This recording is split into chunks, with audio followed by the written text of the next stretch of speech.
നമസ്കാരം. ഞാൻ വിജയൻ വലിയപുരയിൽ.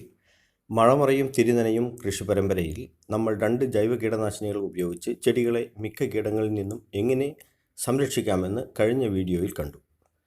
ഇവയിൽ നിന്നും സംരക്ഷണം ലഭിക്കാത്ത ചെടികൾക്ക് വരുന്ന ചില രോഗങ്ങളും ചില പ്രാണികളുടെ ആക്രമണം തടയുന്നതിനെ പറ്റിയുമാണ് ഈ വീഡിയോ. ഈ വീഡിയോ ഇഷ്ടപ്പെട്ടാൽ ലൈക്ക് ചെയ്യുക, ഷെയർ ചെയ്യുക, സബ്സ്ക്രൈബ് ചെയ്ത് ബെൽ ബട്ടൺ പ്രസ് ചെയ്യുകയാണെങ്കിൽ നിങ്ങൾക്ക് ഇനി വരുന്ന വീഡിയോകൾ ഫോണിൽ അറിയാൻ കഴിയും. ഓക്കെ. ഇന്ന് വളരെ വ്യാപകമായുള്ളതും ഗൗരവമുള്ളതുമാണ് മുളകിലെ ഇലകുരുടിപ്പ് രോഗം. വഴുതനയെയും തക്കാളിയെയും ഇത് ബാധിക്കുന്നുണ്ട്. ഒരു വൈറസ് രോഗമായതുകൊണ്ട് തന്നെ ഇപ്പോഴിതിന് പ്രതിവിധിയായി കീടനാശിനിയൊന്നുമില്ല. ഒരു ചെടിയിൽ നിന്ന് മറ്റൊന്നിലേക്ക് രോഗം പരത്തുന്നത് വെള്ളീച്ചയാണ്. നിപ്പ വൈറസിനെ വവ്വാൽ എങ്ങനെയാണ് വ്യാപിപ്പിക്കുന്നത്, അതുപോലെ തന്നെയാണ് ഇത്. അതുകൊണ്ട് തന്നെ പ്രധാന പ്രതിരോധം വെള്ളീച്ചയെ തടയുക എന്നതാണ്. അതെങ്ങനെ സാധ്യമാകുമെന്ന് നമ്മൾ നേരത്തെയുള്ള വീഡിയോയിൽ കണ്ടതാണല്ലോ. ഇനി മുളകിന് വെള്ളീച്ച കാരണം ഇലകുരുടിപ്പ് വന്നു കഴിഞ്ഞാൽ, അതുപോലെ വഴുതനയ്ക്കും തക്കാളിക്കും വെള്ളീച്ചയുടെ ശക്തമായ ആക്രമണമുണ്ടെങ്കിൽ എന്തു ചെയ്യാൻ കഴിയുമെന്ന് നോക്കാം. മുളകിന് രോഗം വന്നു കഴിഞ്ഞാൽ ആ രോഗം വന്ന ഭാഗങ്ങൾ മുറിച്ചു നീക്കണം. ശക്തിയായി വെള്ളം സ്പ്രേ ചെയ്ത് ഇലയുടെ അടിവശത്തും മേൽവശത്തുമുള്ള വെള്ളീച്ചകളെയും അതിൻ്റെ മുട്ടകളെയും നമ്മൾ നീക്കം ചെയ്യണം. ഒരു അരമണിക്കൂർ കഴിഞ്ഞ ശേഷം, ഇങ്ങനെ വെള്ളം സ്പ്രേ ചെയ്ത് അരമണിക്കൂർ കഴിഞ്ഞ ശേഷം നമുക്ക് ഒരു കീടനാശിനി സ്പ്രേ ചെയ്യാവുന്നതാണ്. ഇനി നമുക്ക് ഈ ചെടികളിലേക്ക് അടിക്കേണ്ട കീടനാശിനിയുടെ പ്രിപ്പറേഷൻ എങ്ങനെയാണ് ഉണ്ടാക്കുന്നതെന്ന് നോക്കാം. ഈ സ്പ്രേയറിൽ നമ്മൾ 1 ലിറ്റർ സ്പ്രേയറാണിത്. ഈ 1 ലിറ്റർ സ്പ്രേയറിൽ നമ്മൾ 1 ലിറ്റർ വെള്ളം എടുക്കുന്നു.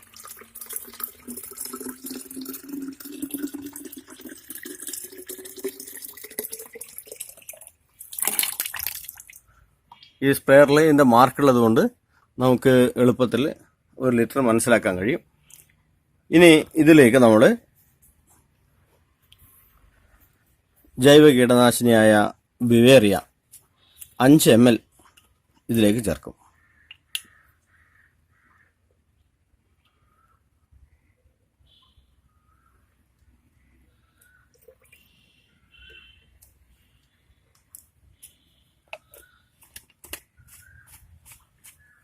ഇതിൽ നമ്മളിനി ഒരു 10 ml വേപ്പെണ്ണ ചേർക്കുന്നു.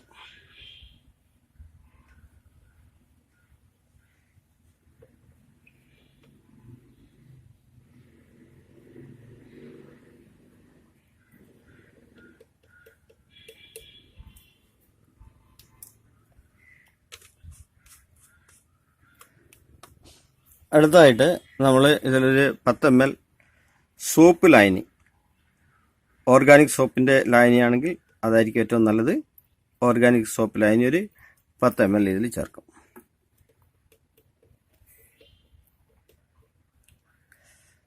അടുത്തതായിട്ട് ഇതിൽ ഒരു 10 ml നമ്മൾ ഇതേപോലെ ശർക്കര ലായനി കൂടി ചേർക്കണം. അപ്പോൾ 10 ml നമ്മൾ ശർക്കര ലായനി ഇതിൽ ചേർക്കുന്നു.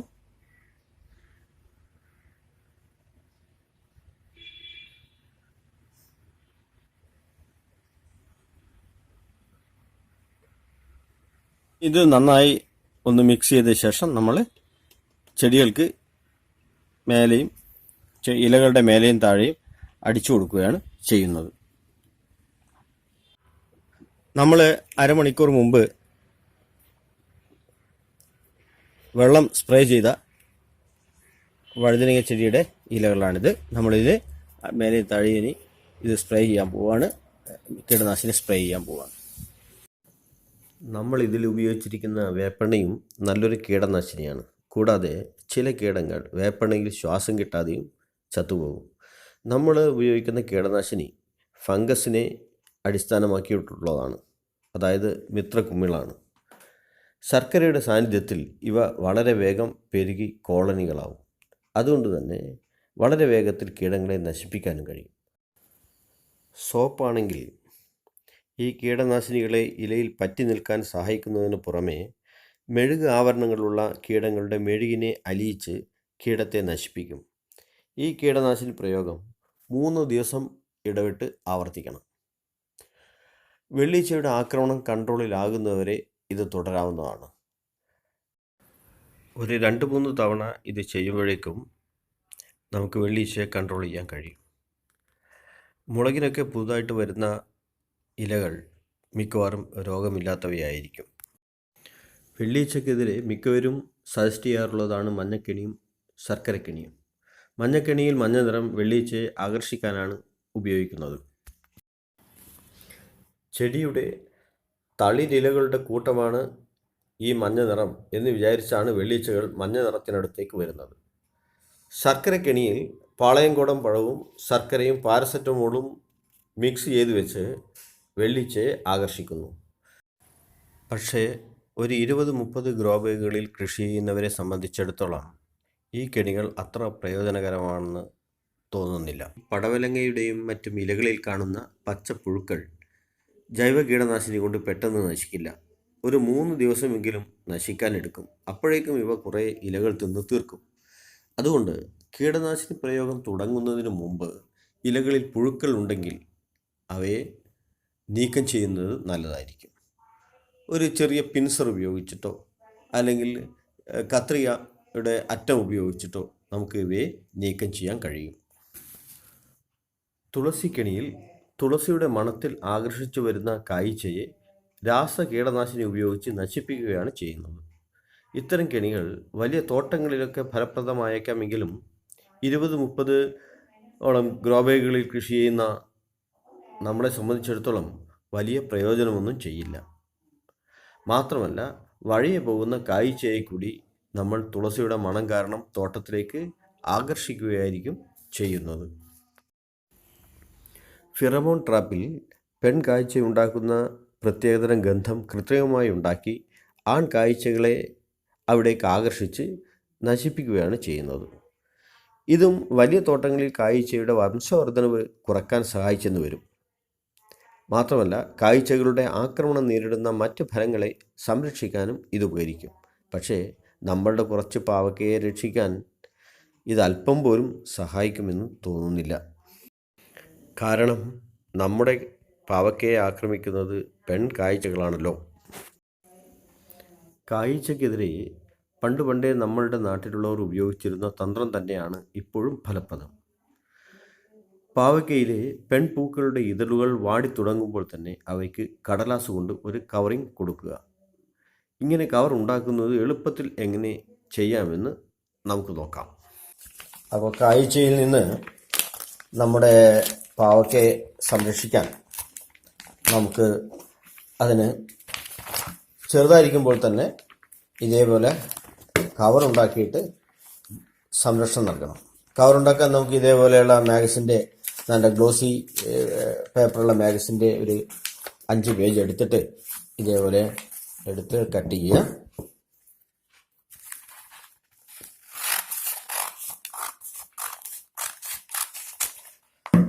ഇതിന്നിപ്പോൾ നമുക്ക് 10 കവറുകൾ ഉണ്ടാക്കാൻ കഴിയും.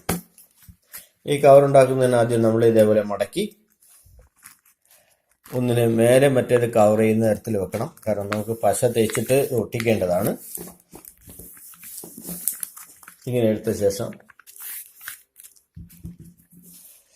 ഇതിൻ്റെ അറ്റത്ത് നിന്ന് കുറച്ച് ഒരു 3 ഇഞ്ച് താഴെ നിന്ന് ഇത് കട്ട് ചെയ്യുക. 2 ഭാഗവും ഒരേപോലെ 2 അറ്റവും കട്ട് ചെയ്തെടുക്കുക. ഇങ്ങനെ കട്ട് ചെയ്ത ശേഷം ഇതിൻ്റെ അറ്റത്തുള്ള 2 അറ്റത്തുള്ള ഫ്ലാപ്പ് പോലുള്ള ഭാഗം നമ്മൾ മുറിച്ച് കളയും.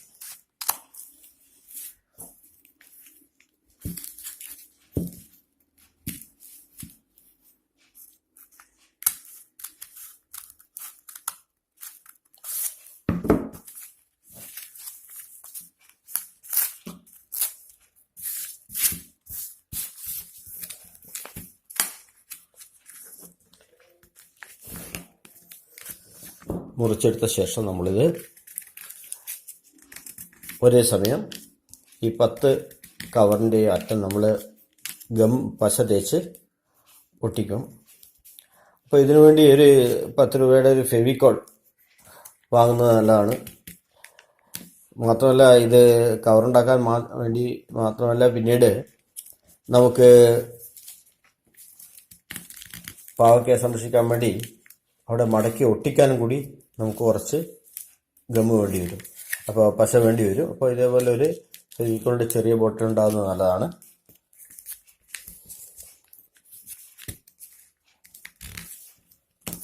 ഇതിങ്ങനെ വെച്ച് നമുക്ക് ഒന്നിച്ച് ഇത് പശ തേച്ച് ഒട്ടിക്കാവുന്നതാണ്.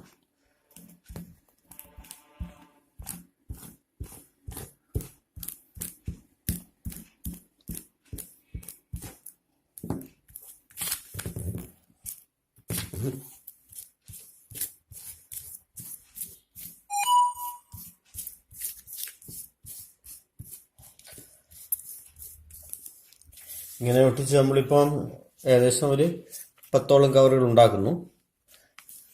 ഒരേ സമയം 10 പാവയ്ക്കൊക്കെ നമുക്ക് ഇതിനുള്ള കവർ കൊടുക്കാം. അതിനുശേഷം പാവയ്ക്ക കുറച്ച് വലുതായി കഴിഞ്ഞാൽ ഈ കവർ നീക്കം ചെയ്തിട്ട് പിന്നീട് ഉണ്ടാകുന്ന ചെറിയ പാവയ്ക്കകൾ കൂടി നമുക്ക് ഇതേപോലെ ഇതിന്റെ ഈ കവർ തന്നെ മാറ്റിയെടുത്തിട്ട് കൊടുക്കാവുന്നതാണ്. നമുക്കൊരു 10 കവർ ഉണ്ടെങ്കിൽ തന്നെ ഇതിനെല്ലാത്തിനും കൊടുക്കാൻ കഴിയും. ഇനി നമുക്ക് ഈ കവർ കൊണ്ട് നമ്മുടെ ഈ ചെറിയ പാവയ്ക്കയ്ക്ക് എങ്ങനെയാണ് പേപ്പറിന്റെ പ്രൊട്ടക്ഷൻ കൊടുക്കുന്നതെന്ന് നോക്കാം. അത് നമ്മൾ ഈ പേപ്പറിന് അറ്റത്ത് കുറച്ച് ഫെവിക്കോളാക്കിയിരിക്കുന്നു, പശയാക്കിയിരിക്കുന്നു. ഇനി നമ്മളത് പാവയ്ക്ക്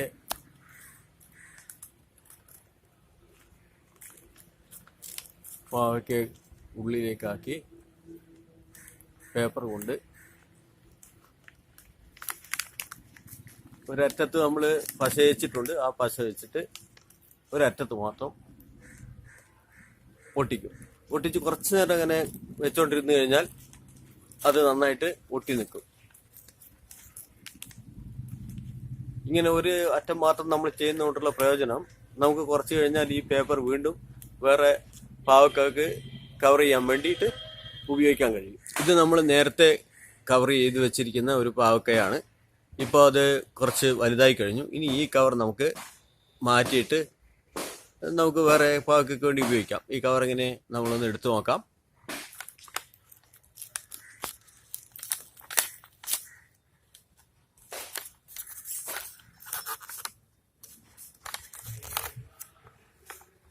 ഇപ്പോൾ നമ്മൾ കവർ എടുത്ത് മാറ്റിയിരിക്കുന്നു. ഈ പാവയ്ക്ക കുറച്ച് വലുതായിരിക്കുന്നുണ്ട്. ഇനിയിപ്പോൾ കുറച്ചുകൂടി വലുതായി കഴിഞ്ഞാൽ നമുക്കിത് മുറിച്ചെടുക്കാവുന്നതേ ഉള്ളൂ. പാവയ്ക്ക ഇതേപോലെ കുറച്ച് വലുതായി കഴിഞ്ഞാൽ തന്നെ നമുക്ക് ഇതിൻ്റെ കവറ് മാറ്റാൻ കഴിയും. മഴമറയും തിരുനനയും കൃഷി പരമ്പരയിൽ ഇതുവരെയുള്ള വീഡിയോകൾ കണ്ടവർക്ക് മഴമറയുണ്ടാക്കി തിരുനനയിലൂടെ ഗ്രോ ബാഗ് കൃഷി ചെയ്ത് വീട്ടിലേക്ക് ആവശ്യമായ ജൈവ പച്ചക്കറി എങ്ങനെ ഉണ്ടാക്കാമെന്ന് കൃത്യമായ ധാരണ ഉണ്ടായിക്കഴിഞ്ഞിരിക്കുമെന്ന് കരുതുന്നു.